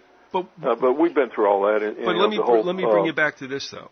Yeah. And that is, when your military generals want to commit a junta and kill your ass, they're probably figuring out that you're nuts or that the fix is in. Right. So when you look at that Operation Valkyrie, when you look at who he killed, like Rommel and these other guys, it's like, I think they realize this guy is has the fix in. How do you feel about that? Yeah. The one thing that I think was going on behind the scenes as far as the way Churchill was looking at things, I think what was strange about Churchill's actions was he wanted to start a second front through Italy, coming up from North Africa into Italy, whereas Roosevelt and Eisenhower kept saying, why do you want to do that? What we want to do is attack them in France, which, of course, we did at Normandy eventually. But for like a year or so, we were coming up through Italy because they finally caved into what Churchill wanted to do. Well, I think what Churchill was doing was playing both sides against the middle. He was hoping that Germany and Russia would just kill off each other as much as possible so that after the war, if we defeated the Germans, we could go ahead and then attack the Russians and take over the entire European continent, or at least Britain would wind up, running the entire European continent, I guess, with American help. But isn't it interesting, when Patton thought the war was for real, and he wanted to kick the Ruskies' ass, he wound up supposedly in a Jeep accident. And then when MacArthur thought that Korea was really for real, and he went in and kicked some ass when he crossed the parallel, he gets brought home. Isn't it amazing? It certainly is. And you know that Patton was called down by Eisenhower, was called on the carpet by Eisenhower for for making a speech in front of a group of elderly British ladies. They show it, a depiction of it in the film. In Patton. The movie Patton with George C. Remember Scott, that? yes. It's all this stuff about Anglo-Saxon domination of the. Well, Patton really believed that, and so did Churchill. I believe Churchill. The British Empire was some serious stuff. They believed in Anglo-Saxon domination of the world. And so Eisenhower calls him in and goes, "What are you trying to do? This is racialism. That's what we're trying to fight." He said, "How do you think that looks to the Russians? We're telling them, hey, we got to kill those Germans off because, they want to have German domination of the world. And then we go and you make a statement that, it's going to be the United States and Great Britain, an Anglo-Saxon dominance of the world." Oh, no doubt about it. But Patton never did. Patton never really backed down on that. So he really believed in that. And that's why his ass wound up dead. Yeah. But the one thing I'll give Patton, I won't give Churchill, is that Patton talked it and he walked it. Yeah. I mean, we all look back at that George C. Scott stuff, but I mean, honestly, it also evokes the character that Robert Duvall played in Apocalypse Now, when like in that narrative that Martin Sheen does, it's like the guy knew he wasn't going to get a scratch on him. So he stands up and he's like bombs all over him, and it's the same with Patton, but Patton did it for real. Yeah. I mean, he just thought it was not going to happen. He was kind of a very complex character. He did some things that were really stupid too, like slapping this kid, who had shells on, that kind of stuff. But what's interesting also from that, and I'm sorry, I'll let you get back there. Sure. One of the things that was not wasn't a deliberate result of all this, but something I just caught on to when especially we went into this peak oil crap. Remember, now see how that has disappeared, by the way? Yeah. We don't hear about it anymore. Well, where I'm going, and they always said that was a post-World War II fabricated thing, which I really agree with. Yeah. But the history recounts that when Patton was chasing the Hunts from France into Germany, he was running out of fuel, and what did he use? Used synthetic gasoline. That was used by the Germans. IG Farben. Yeah. That was IG Farben and good old Standard Oils. The Standard Oil and IG Farben developed that process I can't remember the name. It's basically a process by which you make gasoline from coal, and it's very expensive. But the Germans had a very large plant where they were making that synthetic gasoline, and they ran their vehicles on it, a large number of their vehicles on synthetic gasoline. But wasn't it interesting though that has never been mentioned? It's not even a possibility when they talk about fuels. And let me put it to you this way. Guess what company owns the largest amount of coal in the world? And if you thought Standard Oil, you're correct. And I remember sending you a little article about how Standard Oil is perfecting that process by which you can make gasoline from coal and making it cheaper and less dirty. Yep. And they're working on it right now. I guarantee you they're probably way, way advanced on it too. But we'll never get a hold of that. You know that. Well, what will happen is, I think what the whole end game is once they get the price of regular gasoline, up high enough, they'll go, well, golly, we're going to have to use coal. And then they charge you even more for your synthetic gasoline. Maybe you have to have some kind of a conversion, as far as your fuel injection or whatever, but probably not even that. I mean, the American tanks, which were, run on gasoline, ran just fine on that stuff. Yeah, I mean, the whole point is it's a control thing. Oh, and gas. Well, you got to control the primary source. They're never going to have solar because you can't control the primary source. No, these people that think you're going to have solar energy. And by the way, let me ask you this. I hate to laugh at somebody, but how naive can you be? You really think that they want a source of energy which is free to everybody? There you go. Which they can't control? Look, and all this stuff about using Tesla's work. No, it's not going to happen, folks, because they don't have control of the primary source, which means they can only build you a unit to use. to use the source, and they're not going to do that. No, folks can do it on an individual level. Yeah, but with the emails I've gotten, and people thought that I thought free energy was like not, some kind of canard. I'm like, no. All I'm trying to say is that we can do that. They could convert over. There's all kinds of things they could do to get us off of fossil fuels, but they're not going to. No, they're not going to. Because it's to their advantage to keep using them. And gas is going to go to $7 a gallon, and people won't go anywhere, and that's exactly what they want you to do. I was looking the other day, and it's like, I think I paid $3.59 for, when I filled up one day, and then a week later it's $3.79. I'm thinking, wow, man, won't be long. We'll get up there to the $4 a gallon. Probably this summer we'll be getting the $4 a gallon gasoline. I think $5. Yeah. Here's my point. When they even more rosy. When they raise gasoline per gallon higher than beer, I'm out in the street. $100. Say you have a 20-gallon tank. That's $100, man. I know. To fill up a tank of gasoline. Also, there's an awful lot of people that just won't be able to afford to drive a car anymore. Well, or if they do, they'll it'll cut so big into their income. That'll be about all they can do is drive to work and come home, and eat a bologna sandwich. But would you agree with me? What it's about is like we don't want you going anywhere. Exactly. Okay, thank you. Restriction. We talked about that last time. Restriction of travel, which is one of the hallmarks of fascism. Yeah. Yep, without a doubt, and that's where we're headed. So anyway, all right, we went off that thing, but thank you. Yeah. As far as the whole, German-Japan thing went on,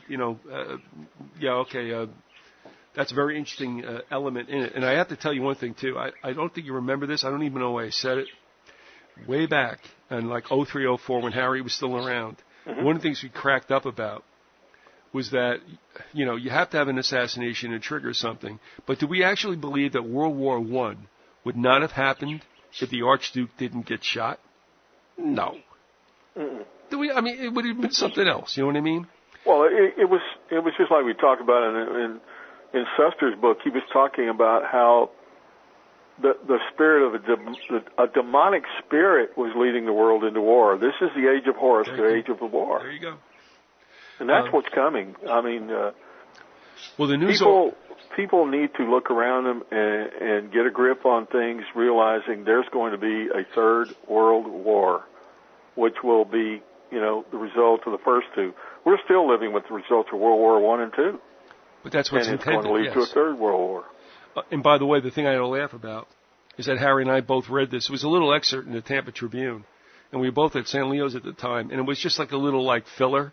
But the thing that we cracked up about, because quote, we got it, was that the pistol that was used by the assassin of Archduke Ferdinand was found just strangely discovered in the collection of the Jesuits.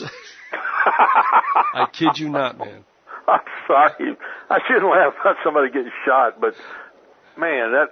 Yeah, they had a V8 moment, Larry. They had a head-slapping V8 moment. Oh, we got the gun. I mean, those guys are behind the scenes. It's like... I know. These things go on and people just don't get it, man. They don't get it. It's like, this was a disgruntled student who was a Serbian and he wanted, and they were mistreating his country. Yeah, well, maybe so, but, he was just set up to pull that trick, to get things going because, the Romanists needed that war, man. They were counting on that baby. All right, one last scenario. I'll throw it over to you and we'll close it out. Okay. With assassinations, it always cracks me up because you have to visualize what history has been very, very dry about. Yeah. Okay, we had Garfield killed in 81, right? Right. All right, not by the bullet by his physicians, but anyway. Now we have McKinley getting shot at the Buffalo Exposition. But here's what bothers me. We have Lincoln assassinated in 65, and then the Secret Service thing happened, but Garfield still got plugged in 81. Now we have McKinley. What were we talking about, like 90, I don't know, 2 or something like that? Man, I can't remember. I know, I'm bad with this. It's probably 98. He's like Millard Fillmore to me. I don't know. I know.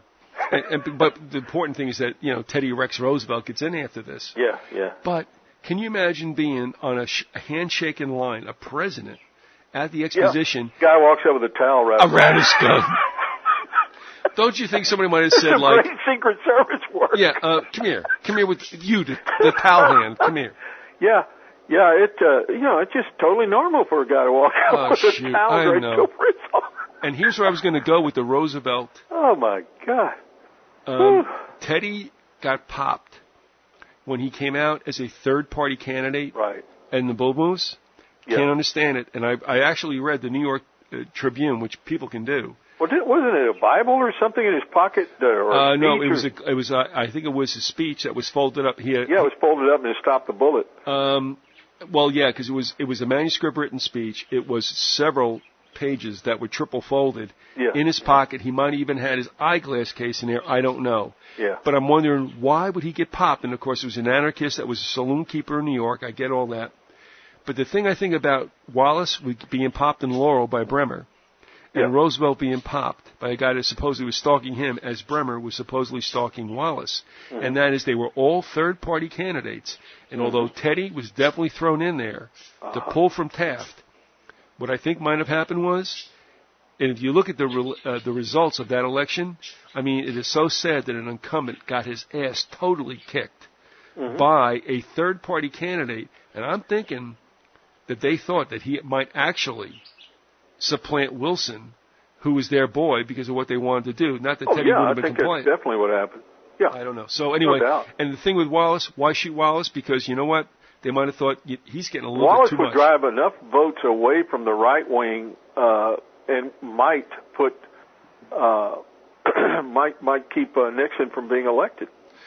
In an audio I'll release in June for a particular reason, Harry recounts when two guys we both knew. One was Thought Criminal. You remember Thought Criminal? Yeah. Isn't he dead now, the guy? Yeah. The Thought Criminal died 3 years ago. Didn't you say he turned out to be something like a neo-Nazi or something? He always was. Well, I was at his house like 3 times. Yeah. And one time, it was a New Year's Eve, and I and Lady Viz were invited there with Harry and his wife. And Harry used to always look at me going, there's another side to Thought Criminal you don't know. And we went in the house, and he had Nazi flags. Oh my God! And weird. He always signed his emails with what's the birth date of Hitler? 4/18, 19. Yeah, I can't remember what that 88, was. 88, I think it is. Yeah, 88. Yeah. But that's where he always is at. But what happened was, well, then you can understand this. Thought Criminal and another guy we worked with at St. Leo, whose name I will not mention, went down to a Wallace rally in Tampa.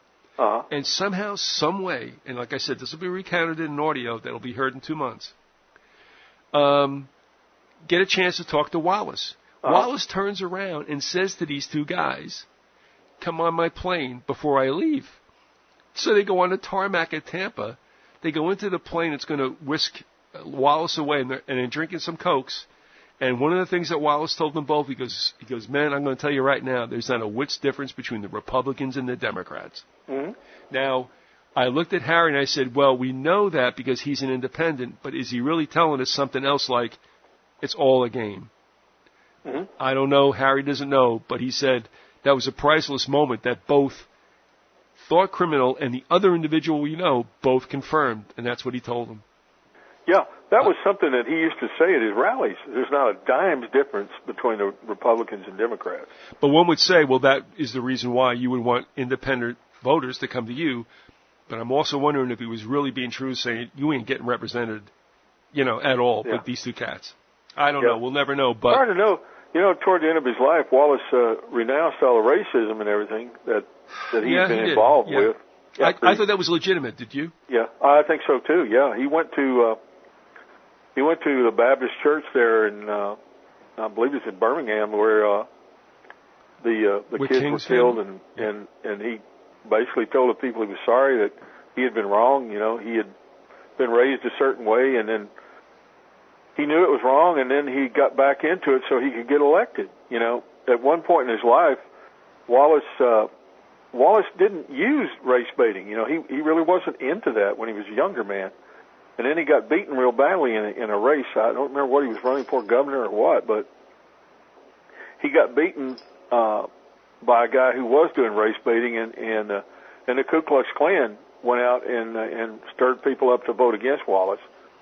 So after that, he said, I won't use the word, but I'm never going to get out-end again, you know what I mean? Mm-hmm. Yeah, absolutely. And so after that point, he really started using the whole race issue to put himself in a position of prominence. And, of course, when he stood in the doorway at the University of Alabama and all that stuff. And then he became kind of the darling of the right, you know. And basically, you know, in a way, he was doing the same thing Ron Paul's doing right now, only Ron Paul's being, you know, a crypto, you know, racist. A crypto who knows? Yeah. You know, Ron Paul, you know, I just want to say something nasty. I swear, I see so many bumper stickers in this town where they'll have InfoWars on one side, on the right, on the left side, vote Ron Paul, you know. Mm-hmm. I'm so sick of it. I hear you, man. And like you said before, I mean, and you're going to get back into it again, but people don't understand Ron Paul's roots, too. You know, it's funny how these candidates, do they not think that the past will catch up with them? And sometimes when it does, their supporters will not look the other way, as you well know. Yeah. Don't right. you take down my baby. Yeah. And they'll have I've seen that. I've seen people, you know, they were talking about, some reporter was asking, well, don't you realize that Ron Paul has all these right-wing, you know, racist associations? You know, the thing that gets me about it is like that one article I read is he keeps talking about fascism, and then he goes and endorses, basically kind of cuddles up to Romney, and Romney is nothing more than big business merging with big government, which is fascism, you know? Like, where do you come up with this crap, you know? I know. But, you know, to get up there and spout off as if you're opposed to the thing that you really are, you know, which to me is the height of hypocrisy. I cannot believe people, you know, just get all fired up over Ron Paul. You know? They're buying an image, not the reality, which is the whole situation in politics as we know it. All he has to do is say a few things like, you know, well, we were wrong about the Iraq War. Well, no kidding. Everybody knows that anyway. No argument here. All right, so that's our the thing I wanted to bring out about the assassination attempts. Both failed on Teddy back in the beginning of the 20th century, and also with Wallace in Laurel, Maryland, where I would live a few years later, and go to that same shopping plaza. Well, if you look at Bremer, that's an amazing case. If you look at Bremer's background, Bremer had never held a job any better than, say, a busboy. He only held very low-paying menial jobs, and yet he was able to drive all over the country in a relatively nice car and stay at hotels and eat out all the time. Where did he get the money? Exactly, and he also had one gun that shot 3 caliber bullets. Yeah. And a whole lot more from one revolver. I think the gun held 9 shots, and were like 11 to 12, 13 shots. Yeah, and 3 different caliber bullets casings were fired. Another magic gun that Sir Heinz Serhan would use later. Whenever he got it together and got all that money, he bought a gun that nobody had ever seen. A magic gun. And people buy into this crap. Don't you know? It just goes in one ear and out the other. You know? Lee Harvey Oswald, all of his friends, all of his associates were people on the extreme right, and yet they're calling him a communist. Does that make any sense to anybody? You know, it's amazing. Well, yeah, I mean, if you try, without a doubt. I mean, we're preaching to the choir here. There's no two ways about the fact that he was a useful idiot. He was whatever you want him to be. He was a super patriot. Even the Warren Commission, they brought up the fact that he had been an FBI informant. He had an informant number. The FBI revealed that number in the Warren Commission, and people don't realize that. Not only that, but it was also brought out, although it's not formally in the commission, that he had a CIA connection, too. A lot of people think that actually Lee Harvey Oswald worked for the Office of Naval Intelligence. But he, at any rate, definitely had ties to intelligence. He was an intelligence operative. And it's almost a certainty that he was a false defector to the Soviet Union. Yep, no problem with that. I mean, it's just, and yet people just don't get it. But he was sheep dipped. They put him in, and that's what Garrison called it. They sheep dipped him. They made it look as if he was a communist so that he could be the perfect patsy. Well, look, he's a commie. You know, he killed the president because he hates American democracy. He's pro-communist, you know, pro-Castro. No, he was the all-purpose fool. Yeah. There's no two ways about it. And did Poor you bastard. He even said it. You can even see that the newsreel, the video, where he's talking to somebody on television there, and they're asking him, and he goes, "I'm just a patsy." Mm-hmm. You know, he realized at that point it became clear to him that he had been set up.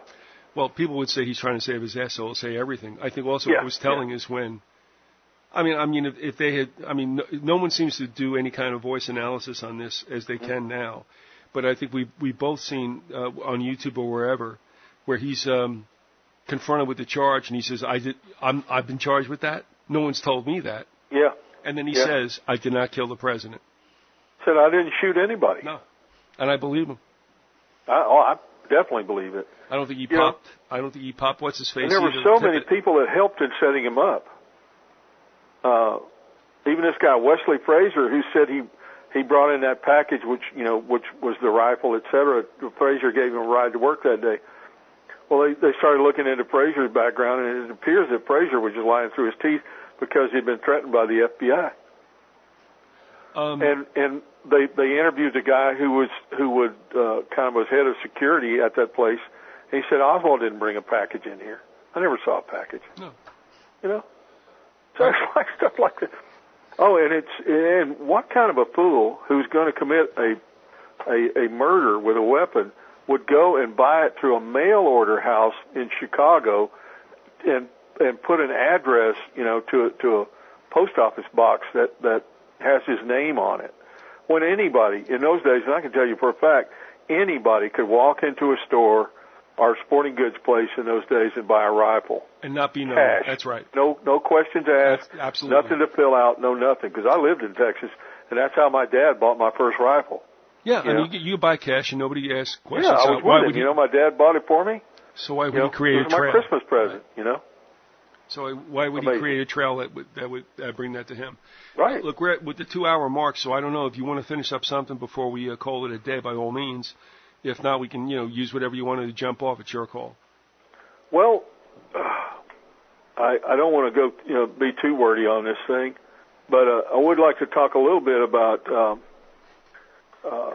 when we're talking about Lee Harvey Oswald. Want to get into his best friend in Dallas, a man named George de Mohrenschildt, who turned out to have been a Nazi spy during World War II.